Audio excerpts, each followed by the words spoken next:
कहानी की शुरुआत अमेरिका के सबसे खतरनाक अमेरिकन नेवी सील सोल्जर को दिखाते हुए होती है, जिसे अफगानिस्तान के एक हाई प्रोफाइल टेररिस्ट को खत्म करने के लिए भेजा गया है। स्पॉट पर पहुंचते ही स्नाइपर अपने स्पॉटर को लेकर अपनी पोजीशन ले लेता है। कुछ घंटे घात लगाने के बाद उसका टारगेट बाहर आता है, जिसके बाद स्नाइपर अपने एक भयानक शॉट से उसकी जिंदगी का खात्मा कर देता है। और अब मिशन कंप्लीट करने के बाद वो अपने बेस पर लौट आता है। कुछ दिन के बाद उससे मिलने के लिए मुस्तफा नाम का एक कॉन्ट्रैक्टर आता है, जो उससे कहता है कि मुझे पता है कि तुम अमेरिकन मरीन सोल्जर्स के सबसे शार्प स्नाइपर शूटर हो, इसीलिए मेरे पास तुम्हारे लिए काम है। अगर तुम ये काम कर देते हो तो तुम्हें $20 मिलियन मिलेंगे।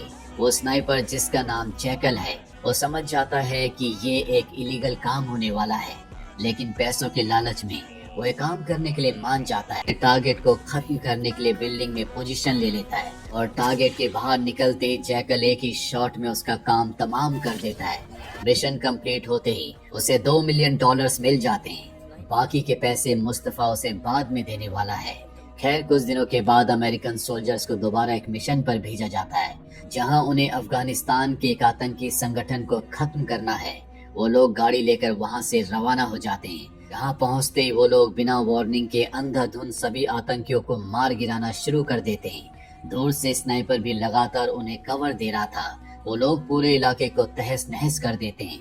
जब वो लोग अंदर जाकर देखते हैं तो उनके होश उड़ जाते हैं। दरअसल वहाँ जिन्हें इन लोगों ने गलतफहमी में मार दिया।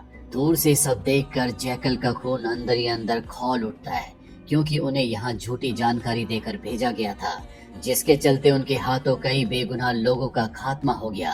इसीलिए वो अपनी पूरी टीम को खत्म करने का फैसला कर लेता है। पहले तो गाड़ी में चढ़कर उनके साथ वहां से निकल जाता है, लेकिन बीच रास्ते में वो सभी को रोक कर कहता है कि आगे खतरा है। मुझे कुछ लैंड माइन्स दिखाई दे रहे हैं। इसीलिए वो अपने स्पॉटर को लेकर लैंड माइन्स को देखने के लिए आगे बढ़ता है। कुछ देर आगे बढ़ने के बाद वो अपनी जेब से कीपैड मोबाइल निकाल कर एक बटन दबा देता है, जिससे उनकी दोनों मिलिट्री गाड़ियां एक ही झटके में उड़ जाती हैं और उसके सभी साथी वहीं पर मारे जाते हैं। दरअसल जैकल ने ऐसा इसलिए किया क्योंकि अमेरिकन प्रेसिडेंट बिना किसी कारण ही अफगानिस्तान में निर्दोष लोगों को उनके हाथों से मरवा रहा था। इस घटना के बाद जैकल अपने आप को पूरी तरह से अंडरग्राउंड कर लेता है और इस तरह पर्दे के पीछे रहकर वो धीरे धीरे दुनिया का सबसे खतरनाक कॉन्ट्रैक्ट किलर बन जाता है, जो अपनी खास राइफल से बड़े बड़े पॉलिटिशियन और बिजनेसमैन को मारने के लिए मिलियंस ऑफ डॉलर्स का चार्ज करता है। दूसरी तरफ एक ऑडिटोरियम में क्रोएशिया का सबसे बड़ा बिजनेसमैन और बिलियनियर डॉक्टर चार्ल्स मिलकर पूरी दुनिया के सामने अपना एक नया प्रोजेक्ट रिवर लॉन्च करते हैं। उसी ऑडिटोरियम के ऊपर हम जैकल को भी देखते हैं, जो अपनी कस्टमाइज्ड राइफल से डॉक्टर को मारने के लिए पिछले 4 दिनों से घात लगाकर बैठा हुआ है।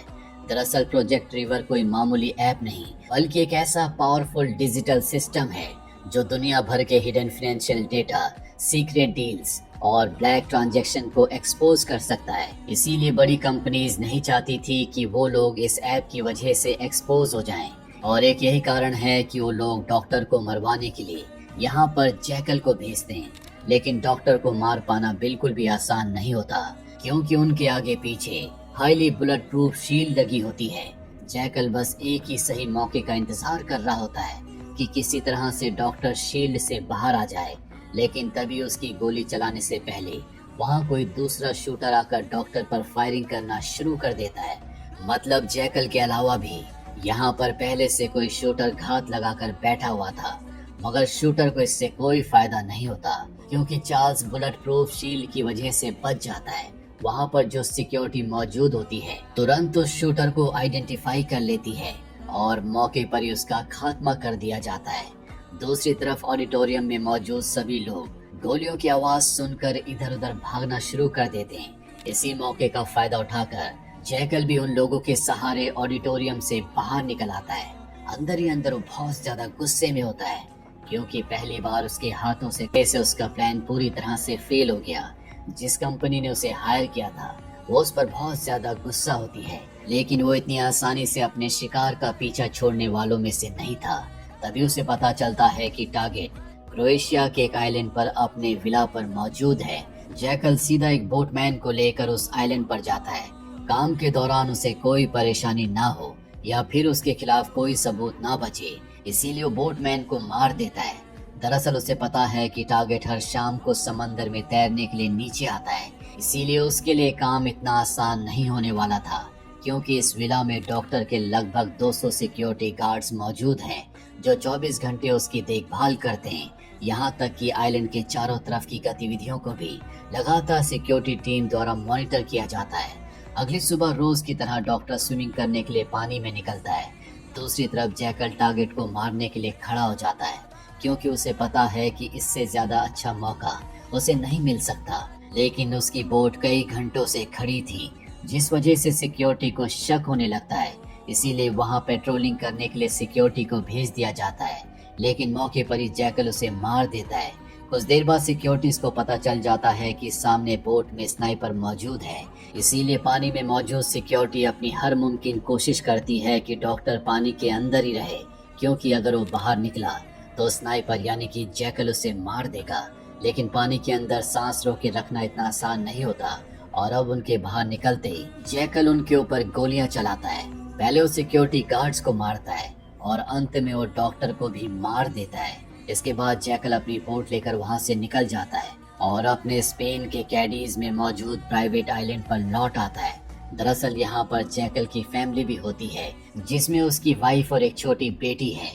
लेकिन उसकी वाइफ नॉरी को नहीं पता होता कि उसका हस्बैंड एक खौफनाक कॉन्ट्रैक्ट किलर है। उसे यही लगता है कि उसका हस्बैंड एक बिजनेसमैन है। उस दिन अपनी फैमिली के साथ सुकून भरी जिंदगी बिताने के बाद जैकल को फिर से बुलावा आ जाता है, इसीलिए जैकल अपनी बेटी की बर्थडे के दिन ही इम्पोर्टेंट काम का बहाना करके घर से निकल जाता है।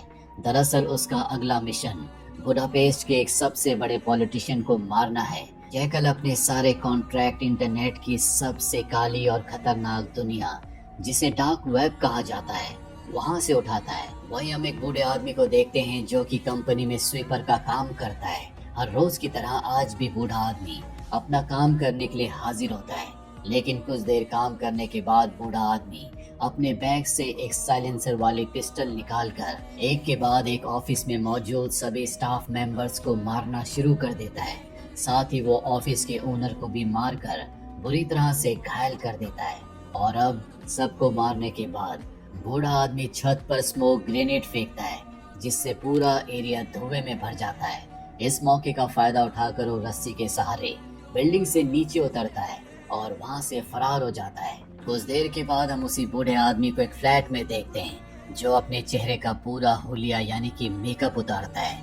दरअसल ये बूढ़ा आदमी और कोई नहीं बल्कि जैकल है और अब उसे इस पॉलिटिशियन को मारना है, जो कि अपने बेटे से मिलने हॉस्पिटल में जाता है। और इसका बेटा उसी कंपनी का ओनर है, जिसे जैकल ने पिछली रात को बूढ़ा आदमी बनकर घायल कर दिया था। वहीं अब जैकल हॉस्पिटल से 3 किलोमीटर दूर एक बिल्डिंग में था, जहां वो एक नॉर्मल दिखने वाले सूटकेस के पार्ट्स को असेंबल करके एक खतरनाक राइफल में बदल देता है और बिल्डिंग के ऊपर घात लगाकर बैठ जाता है। वहीं अब पॉलिटिशियन भी हॉस्पिटल पहुंच चुका था, लेकिन उसकी गाड़ी से बाहर निकलने से पहले सिक्योरिटी गार्ड्स चारों तरफ चेक करते हैं। सब क्लियर होने के बाद पॉलिटिशियन को गाड़ी से बाहर निकालकर हॉस्पिटल में ले जाया जाता है। लेकिन इसी बीच स्नाइपर का डेडली शॉट निकल चुका था। गोली सीधा पॉलिटिशियन के सिर के सेंटर से टकराती है, जिससे पॉलिटिशियन की वहीं पर मृत्यु हो जाती है। और अब जो उसकी सिक्योरिटी होती है वो शूटर की लोकेशन ढूंढने लगते हैं। जैकल दोबारा अपनी स्नाइपर राइफल को सूटकेस बनाकर वहां से निकल जाता है। उसके जाने के आधे घंटे बाद पुलिस उस रूम तक पहुंचती है जहां से जैकल ने शूट किया था। लेकिन रूम में एंटर होते वहां पर एक ब्लास्ट हो जाता है, जिससे वहां पर मौजूद सभी पुलिस ऑफिसर मारे जाते हैं। दरअसल जैकल ने रूम छोड़ने से पहले वहां पर टाइम बॉम्ब सेट कर दिया था। और अब क्योंकि जैकल ने बुडापेस्ट के एक बड़े पॉलिटिशियन के साथ साथ उसने बिल्डिंग में मौजूद सभी पुलिस ऑफिसर्स को भी मार दिया था, इस वजह से मामला अब सिर्फ एक नॉर्मल मर्डर केस नहीं रहता, बल्कि इंटरनेशनल लेवल का बन जाता है। और एक यही कारण होता है कि शूटर को यानी कि जैकल को पकड़ने के लिए ब्रिटेन की सबसे डेंजरस इंटेलिजेंस एजेंसी MI6 को एक्टिव कर दिया जाता है, जहां हम MI6 की टॉप एजेंट बियंका को देखते हैं, जिसकी जिम्मेदारी है कि वो किसी भी तरह से जैकल को पकड़े। इस केस को पूरी तरह से स्टडी करने के बाद वो अपने लीडर को बताती है कि शूटर ने 3 किलोमीटर की दूरी से हिट किया था, वो भी टारगेट के माथे के बीचों बीच। ये कोई आम शूटर तो बिल्कुल नहीं है। इसके अलावा उसकी जो गन है वो हाईली मॉडिफाइड है, क्योंकि नॉर्मल स्नाइपर की रेंज इतनी दूर की नहीं होती। ये शूटर मेरी नज़रों में एक ऐसा आदमी है जो पिछले 15 सालों से एक डेडली स्नाइपर बनने की कोशिश कर रहा है। अगर हम उसको पकड़ लेते हैं तो जाहिर सी बात है हम उस किलर को भी पकड़ लेंगे। बियंका को ग्रीन सिग्नल मिल जाता है, जिसके बाद वो अपने काम को शुरू कर देती है। वहीं जैकल को एक साइबर कैफे में दिखाया जाता है, जहां पर वो डार्क वेब के जरिए पॉलिटिशियन को मारने की अपनी बाकी की रकम मांग रहा होता है। लेकिन उसका जो क्लाइंट होता है वो उसके सवालों का जवाब नहीं देता, बल्कि वो जैकल को उल्टा सीधा मैसेज करके ब्लॉक कर देता है। दरअसल जैकल को इस काम के बदले $4 मिलियन मिलने चाहिए थे, और उसे $3 ही मिलियन मिले हैं, यानी कि अब भी $1 मिलियन बाकी है, जो उसका क्लाइंट उसे नहीं देना चाहता। जैकल को गुस्सा आ जाता है। वो तय कर लेता है कि वो किसी भी कीमत पर अपने क्लाइंट को मार देगा। इसीलिए वो बाकी काम छोड़कर डार्क वेब पर अपने क्लाइंट का पता ढूंढना शुरू कर देता है। कई दिनों की मेहनत के बाद उसे पता चल जाता है कि उसका क्लाइंट कौन था। दरअसल वो क्लाइंट और कोई नहीं, बल्कि उसी पॉलिटिशियन का बेटा था। ये सच जानने के बाद जैकल का दिमाग पूरी तरह से हिल जाता है। इस वजह से जैकल सीधा उसके बेटे को मारने के लिए निकल पड़ता है। सबसे पहले वो उसकी पार्किंग में जाकर ड्राइवर को मारता है और खुद उसका ड्राइवर बनकर उसे लेने पहुंच जाता है। वो उसे गाड़ी में बैठाता है। कुछ देर आगे जाने के बाद वो उसके सिक्योरिटी गार्ड को मारता है। पीछे और भी सिक्योरिटी होती है, लेकिन वो सबको पीछे छोड़ते हुए पॉलिटिशियन के बेटे को अपने साथ लेकर यहाँ से निकल जाता है। जिसके बाद वो पॉलिटिशियन के बेटे से कहता है कि तुमने अपने पिता को मरवाया, हमारी 4 मिलियन की डील थी, पर तुमने मुझे 3 ही मिलियन दिए, तुमने ऐसा क्यों किया? पॉलिटिशियन का बेटा कहता है कि मैंने तुम्हें अपने पिता को मारने का पैसा दिया था, मुझे मारने का नहीं। मेरे पिता को मारने से एक दिन पहले तुमने मुझे मारकर हॉस्पिटल भेज दिया, इसीलिए मैं तुम्हें एक फूटी कौड़ी नहीं दूंगा। और अब ये सुनकर गुस्से से भरा जैकल मौके पर ही उसका खेल खत्म कर देता है और उसकी गाड़ी में ब्लास्ट करके वहां से भाग जाता है। वहीं हम बियंका को देखते हैं, जो अपनी पूरी टीम के साथ नॉर्मन नाम के एक शख्स को पकड़ने के लिए निकल पड़ती है, जिसने जैकल के लिए डेडली कस्टमाइज स्नाइपर तैयार की थी। नॉर्मन एक छोटे से गांव में छुपा हुआ होता है। उसके घर पर रेड कर दी जाती है। अचानक हुए इस हमले को देखकर नॉर्मन तुरंत वहां से भागने लगता है, लेकिन भयानक गोलीबारी के चलते उसके हाथों में कुछ बुलेट लग जाती है। इसीलिए वो अपना सूटकेस वहीं छोड़कर तुरंत गाड़ी में बैठकर वहां से फरार हो जाता है। बियंका उसके छोड़े हुए सूटकेस को लेकर ऑफिस आ जाती है। वहीं नॉर्मन किसी तरह से वहां से बचकर अपने नए ठिकाने पर आता है, जहां वो सीसीटीवी मोशंस के जरिए बाहर की गतिविधियों पर नजर रखता है। तभी अचानक उसके फोन पर जैकल का कॉल आता है। जैकल कहता है कि मुझे एक नई राइफल चाहिए, लेकिन नॉर्मन उससे मना करते हुए कहता है कि उस दिन MI6 एजेंट्स की तरफ से हुए भयानक हमले के चलते मेरा एक हाथ टूट गया और ऐसी हालत में स्नाइपर राइफल मैं नहीं बना सकता। जैकल कहता है कोई बात नहीं, मैं तुम्हारे घर आ रहा हूँ, तुम बस मुझे इंस्ट्रक्शंस देना, मैं राइफल खुद बना लूंगा। जिसके बाद जैकल नॉर्मन के ठिकाने पर चला जाता है और दोनों मिलकर एक नई राइफल बनाना शुरू कर देते हैं। वहीं बियंका को दिखाया जाता है, जो सूटकेस को खोलकर चेक करती है कि इसमें क्या है।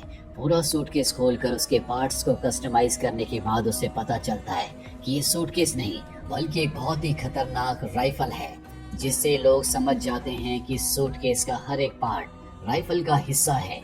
उनकी जानकारी के मुताबिक उस दिन भी शूटर ऐसा एक सूटकेस लेकर बिल्डिंग से बाहर निकला था। ये सब देखकर बियंका कंफर्म हो जाती है कि उस दिन शूटर को नॉर्मन ने राइफल बनाकर दी थी। कुछ देर के बाद हम बियंका को एक हॉस्पिटल में देखते हैं, जहां वो एक आदमी को बुरी तरह से टॉर्चर करके पूछ रही होती है कि आखिर नॉर्मन कहाँ है। दरअसल ये आदमी भी नॉर्मन का ही पार्टनर होता है। ऐसे काफी देर तक टॉर्चर करने के बाद वो आदमी फाइनली बियंका को उसकी नई लोकेशन के बारे में बता देता है, और अब बियंका अपनी टीम को लेकर नॉर्मन को पकड़ने के लिए निकल पड़ती है। दूसरी तरफ जैकल और नॉर्मन कई घंटे मेहनत करने के बाद एक राइफल बना लेते हैं, और हैरानी की बात ये होती है, ये राइफल मेटल की नहीं बल्कि प्लास्टिक से बनी होती है। नॉर्मन कहता है कि तुम्हें कुछ प्रैक्टिस के लिए शॉट्स लेने चाहिए, यानी कि कुछ गोलियां चलानी चाहिए, क्योंकि ये प्लास्टिक से बनी हुई राइफल है, इसीलिए मिसफायर होने के चांसेस बहुत ज्यादा हैं और अब जैकल प्रैक्टिस करने के लिए जंगलों में चला जाता है। वो आधे घंटे तक प्रैक्टिस करता रहता है और तभी वो ब्लैक एसयूवी को देखता है जो तेजी से नॉर्मन के घर की तरफ बढ़ रही होती है, जिसमें बियनका और उसकी पूरी टीम है। और अब जैकल नॉर्मन को अलर्ट कर देता है और वहां से भागने के लिए कहता है। ये सुनने के बाद नॉर्मन के होश उड़ जाते हैं, इसीलिए वो सबसे पहले अपनी सारी जरूरी कॉन्फिडेंशियल फाइल्स को कंप्यूटर से डिलीट करके वहां से भागने की कोशिश करता है। पर बियनका और उसकी टीम पूरे घर को चारों तरफ से घेर लेती है, जिसके बाद बियनका नॉर्मन पर पिछली बार की तरह हमला कर देती है, जिसका नॉर्मन अकेले ही सामना करने की कोशिश करता है। लेकिन उसका एक हाथ टूटा होने के कारण वो ज्यादा देर तक उन्हें रोक नहीं पाता और पकड़ा जाता है। बियनका उससे पूछताछ करती है कि जैकल कहाँ है। वह नॉर्मन कहता है कि मैं जैकल नाम के किसी आदमी को नहीं जानता, मुझे जाने दो। लेकिन बियनका उसकी एक बात नहीं सुनती, उल्टा वो उसे जान से मारने की धमकी देती है। लेकिन इसी बीच एक स्नाइपर बुलेट आकर नॉर्मन का भेजा उड़ा देती है। ये दृश्य देखकर बियनका समझ जाती है कि जैकल आसपास ही है, इसीलिए वो अपनी टीम को अलर्ट कर देती है। वहीं जैकल वहां से भागने लगता है। बियनका भी गाड़ी लेकर उसका पीछा करती है और एक लंबी चेस के बाद जैकल अपने घोड़े को लेकर जंगल में चला जाता है और मौका पाकर पास में मौजूद नदी में कूद जाता है।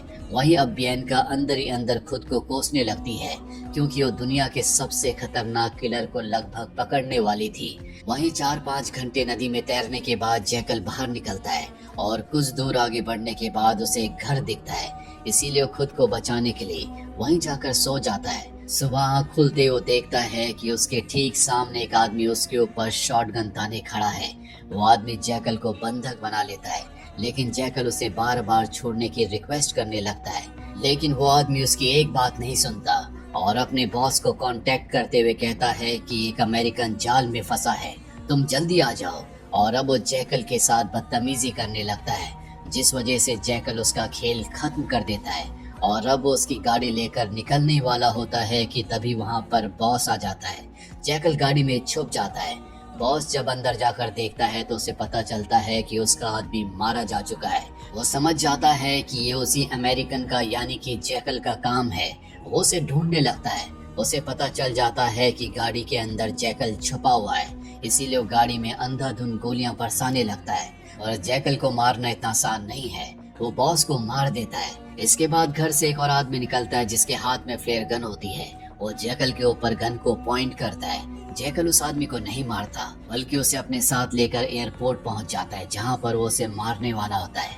पर जैकल को उस पर दया आ जाती है, इसीलिए वार्निंग देकर वो उसे छोड़ देता है। वहीं हम बियनका को देखते हैं जो अपने सीनियर्स को समझा रही होती है कि जैकल को लगभग पकड़ा जा चुका था, लेकिन हर बार की तरह इस बार भी वो किसी तरह से बचकर भाग गया। और अब उसके सीनियर ऑफिसर्स उसकी बात नहीं सुनना चाहते। वो केस बंद करने का ऑर्डर देते हैं। कुछ दिन बाद जैकल के पास एक और कॉन्ट्रैक्ट आता है, जहां उसे गैंगस्टर को मारना है।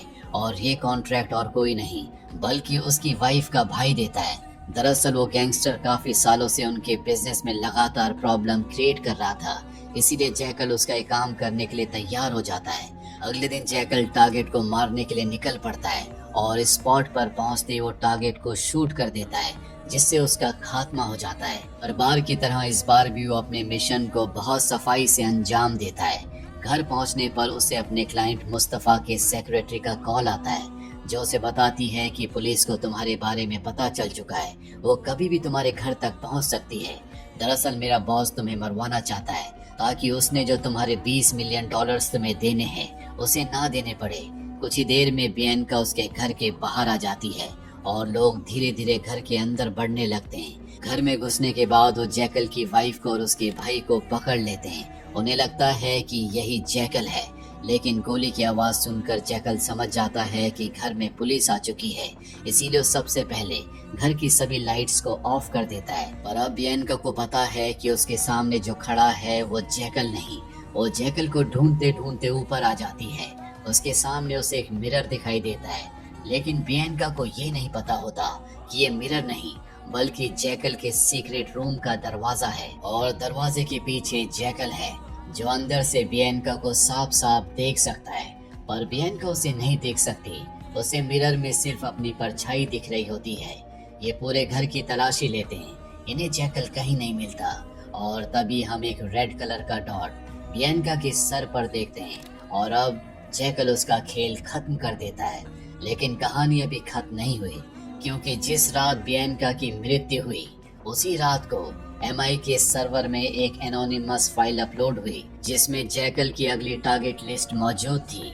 अब सवाल ये था कि जैकल सच में बच निकलेगा या इस बार उसका सामना किसी ऐसे दुश्मन से होने वाला है जो उससे भी ज्यादा खतरनाक है, क्योंकि जैकल की असली कहानी अब शुरू होने वाली है। सीजन 2 में पता चलेगा कि आखिर MI6 के बाद अब कौन सी सीक्रेट एजेंसी है जो उसके पीछे है और क्या जैकल सच में दुनिया का सबसे खतरनाक किलर बन चुका है। साथ ही सामने आएगा उसका सबसे बड़ा दुश्मन जो पिछले कई सालों से सिर्फ जैकल का इंतजार कर रहा था।